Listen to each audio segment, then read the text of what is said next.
Today, I would like to welcome you to a special edition of Changing the Game with me, Lamont Taylor.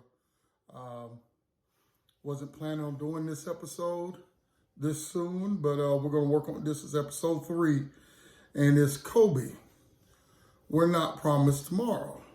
And I, like the rest of the sports world, was shaken by the sudden and tragic death of a living legend, Kobe Bryant, arguably one of the greatest, if not one of the greatest basketball player of all time. And, the accolades can go on and on. We could talk championships. We can talk MVPs. We can talk changing the culture. I personally, myself, who grew up during the Michael Jordan era, of course, are one of those that argue that Michael Jordan is the greatest of all time. Not being a Kobe fan, just like I'm not a LeBron fan, but you have to respect these guys for how good they are at their craft. And at the end of the day, it does not matter whether they were the greatest.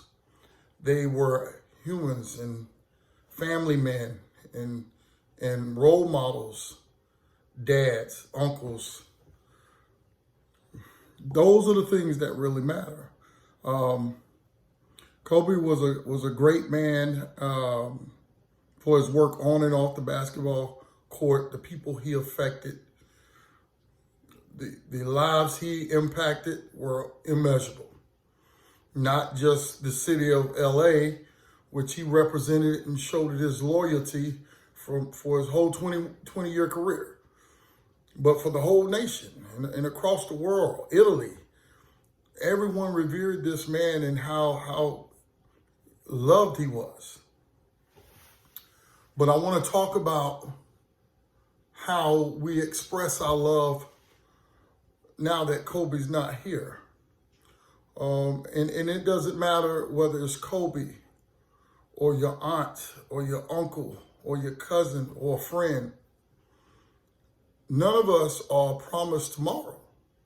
And I think we really take that for granted. We really forget because it's no one believes tomorrow is their last day. No one thinks about it on a daily basis. Is tomorrow my last day? But if you stop and think about it, somebody this morning didn't wake up that thought they were going to wake up today, that thought they had tomorrow.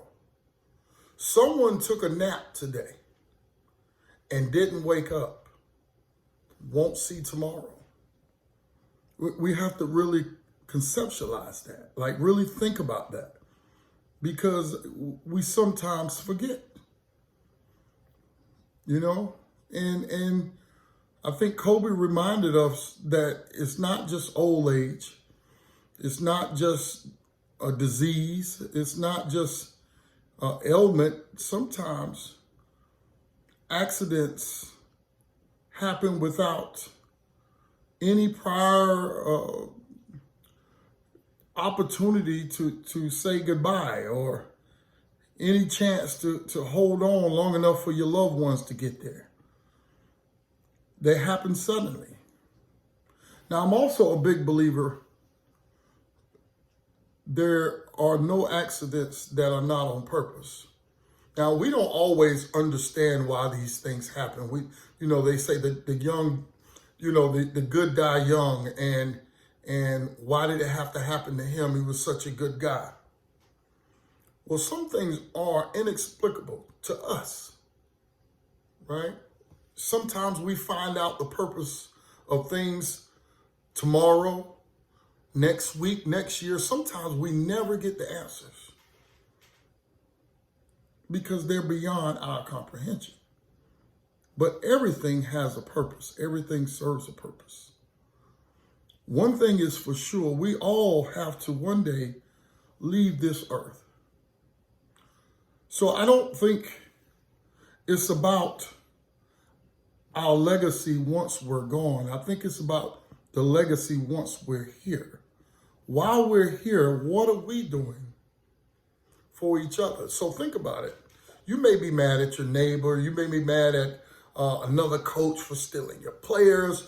You may be mad at, your teacher that gave you the wrong answer. The wrong grade, or didn't give you extra credit, or you may be mad at a coach that sat you down, whatever it is.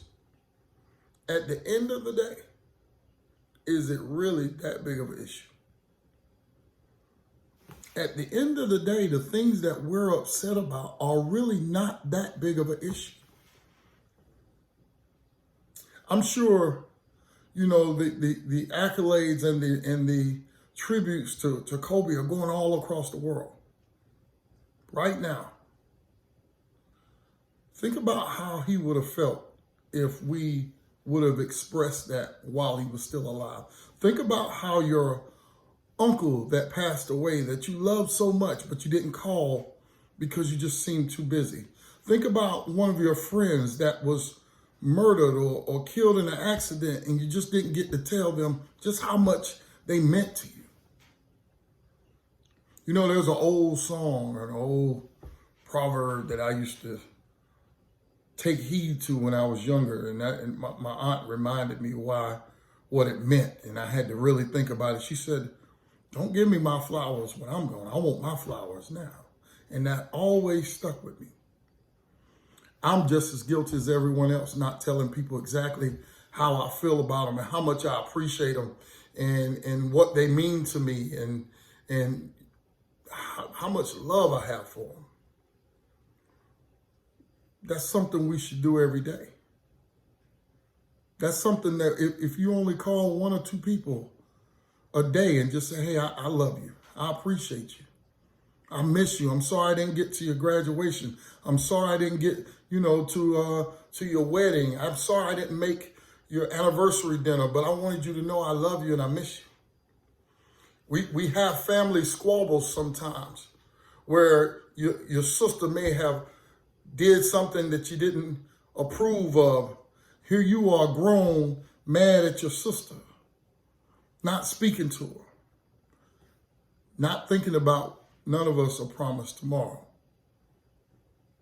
So today's episode really was about reflecting.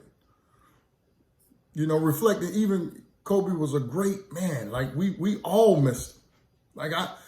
Here's a guy that I respected so much, his game and his philosophy and his mentality. But I didn't express that love or feeling toward him while he was alive. And whether that was a post on his Instagram, or if I saw him at a game, just let him know. You never know how that makes a person feel. Whether it's a celebrity or your neighbor next door. The little things make people, appreciate you and you appreciate them and makes life better. And all of the squabbles, all of the animosity are really not worth it. So I want to say to you to really reflect back on this moment and the things that are important, and tell someone today that you love them. Because as I said, none of us are promised tomorrow. I want to thank you again for taking the time out to listen to this episode, number 3, which was a understanding and reflection of Kobe Bryant, who passed away yesterday.